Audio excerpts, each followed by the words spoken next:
हाय दोस्तों, नमस्कार। मैं हूं नीरज राय और आपका स्वागत है फार्मा हर्ट्स में। दोस्तों, आज की वीडियो में हम बात करने वाले हैं डेक्सामेथासोन की तरह ही एक ग्लूकोकार्टिकोस्टेरॉइड के बारे में, जो कि है बेटामेथासोन। ये भी बहुत ज़्यादा यूज़ में आता है। दोस्तों, इस वीडियो में हम लोग बात एक्चुअली करने वाले हैं विटामेथासोन इंजेक्शन या टैबलेट के बारे में, यानी यहाँ पे हम लोग दोनों डिस्कस करेंगे और डोजेज में हम दोनों डोजेज देखेंगे कि ओरल यानी टैबलेट की डोज क्या होती है और इंजेक्शन की क्या डोज होती है।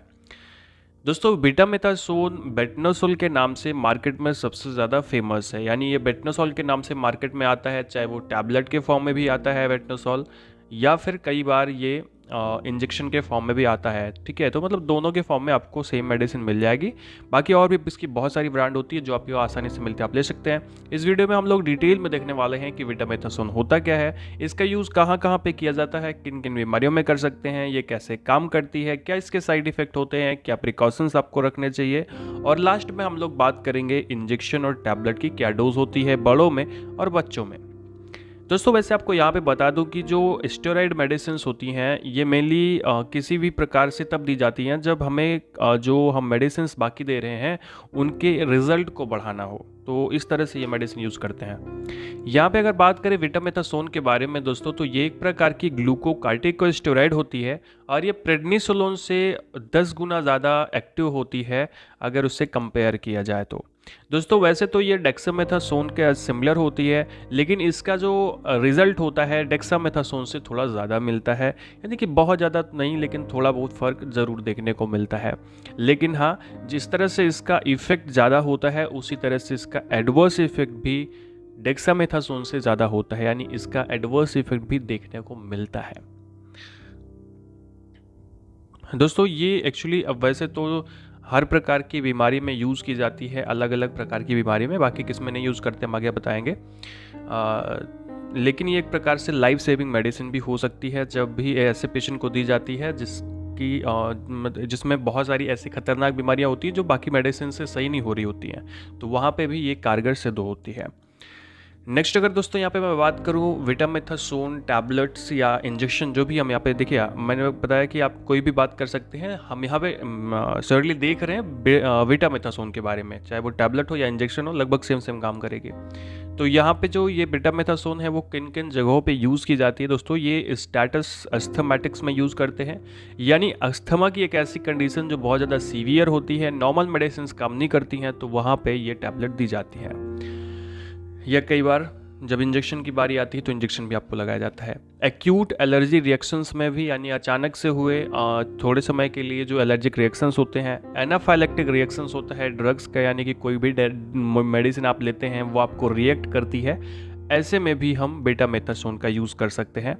सीवियर शॉक के कंडीशन में भी यूज़ करते हैं, जैसे सर्जिकल या एक्सीडेंटल ट्रॉमा जो शॉक होता है, ऐसे शॉक में, या कई बार ओवरवेलमिंग इन्फेक्शन होता है, यानी कि ऐसा इन्फेक्शन जब आपका स्प्लीन निकाल दिया जाता है उसकी वजह से जो इन्फेक्शन होता है, तो इन सब कंडीशन में जो शॉक की समस्या आती है ना, वहाँ पे हम लोग विटामेथासोन टैबलेट्स का यूज़ करते हैं उस शॉक को दूर करने के लिए।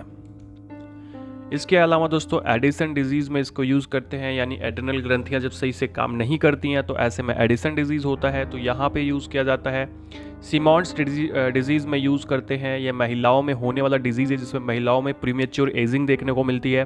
बाकी और भी बहुत सारे जो बुढ़ापे के लक्षण हैं वो कम ही एज में दिखाई पड़ते हैं, तो वहाँ पे भी हम लोग बेटामेथासोन का यूज़ करते हैं।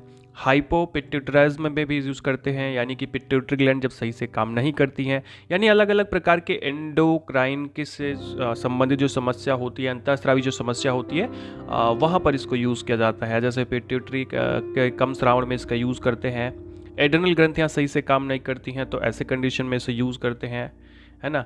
इस प्रकार से जैसे कई बार ये यूज़ की जाती है जब आपके घुटने सही से काम नहीं करते हैं, ठीक है, घुटनों में इन्फ्लामेशन होता है, आर्थराइटिस, एक्चुअली आर्थराइटिस में इसे यूज़ नहीं करते, इसे यूज़ करते हैं बर्साइटिस में। बर्साइटिस एक प्रकार की कंडीशन होती है आपके घुटनों की, जहाँ पे आपके घुटने के कार्टिलेज में इन्फेक्शन होता है, तो वहाँ पे विटामेथासोन का यूज़ किया जाता है। यानी ये सारे जो यूजेस मैंने आपको बताया डिटेल्ड यूजेस थे, इस वजह से वीडियो थोड़ी लंबी हो रही है, तो वीडियो को लास्ट तक देखिएगा क्योंकि यहाँ पे आपको बहुत अच्छी जानकारी मिलने वाली है।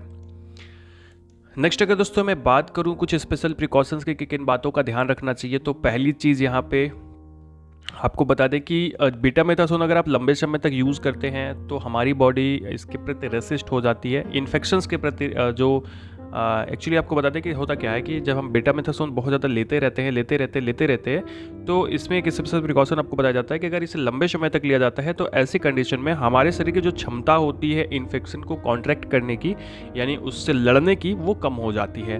ठीक है, यानी कि आपका शरीर कमज़ोर हो जाता है। इसके अलावा अगर कंजस्टिव हार्ट फेलियर है तो क्योंकि बीटामेथासोन फ्लूइड रिटेंशन कर सकता है बॉडी के अंदर, तो आपको इसमें विशेष ध्यान देना पड़ता है।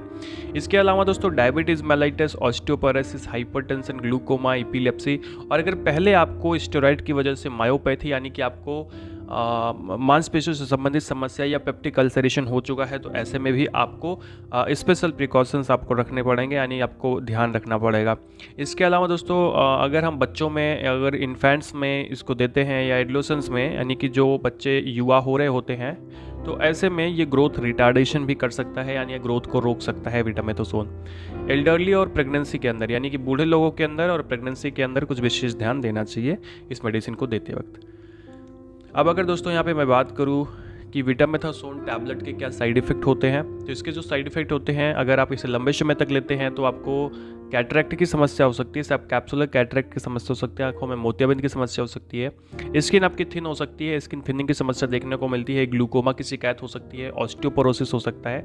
ग्लूकोमा में आपकी आंखों में फ्लूइड भर जाता है, और ऑस्टियोपोरोसिस की अगर मैं बात करूँ दोस्तों, तो यहाँ पे आपको एक समस्या देखने को मिलती है, यानी कि आपकी जो हड्डियाँ हैं वो कमज़ोर हो जाती हैं, हड्डियों से कैल्शियम बाहर आ जाता है। ऑस्टियोनेक्रोसिस देखने को मिलता है खास करके फीमोरल हेड में, यानी फीमर की जो हेड होती है उसमें। ऑस्टियोनेक्रोसिस का मतलब होता है कि हड्डियों का क्षारण होने लगता है, यानी हड्डियां नष्ट होने लगती हैं।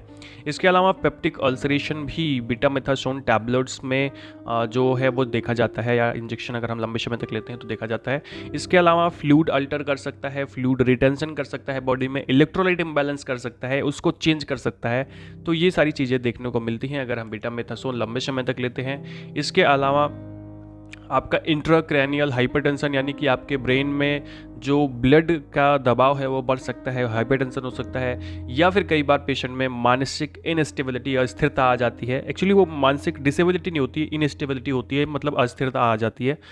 तो ये सारे साइड इफेक्ट जो होते हैं बीटामेथासोन के हो सकते हैं, जो आपको दिखाई पड़ सकते हैं। अब वीडियो के लास्ट में दोस्तों मैं बात करने वाला हूँ यहाँ पे कि बीटामेथासोन की टैबलेट या और इंजेक्शन जो होती है उसकी डोज क्या होती है, किस डोज में देते हैं। तो यहाँ पे हम सबसे पहले अगर एडल्ट के अंदर में इंजेक्शन की बात करें दोस्तों, तो यहाँ पे दिया जाता है 4 से 20 mg IV इंजेक्शन या इन्फ्यूज़न या फिर IM इंजेक्शन दिया जाता है, यानी कि 4 से 20 mg जैसी कंडीशन है। इस प्रकार से मैक्सिमम डोज होती है 20 mg की, तो इसे IV या IM दिया जा सकता है, और ये दिन में 3 से 4 बार दिया जाता है इमरजेंसी कंडीशन में।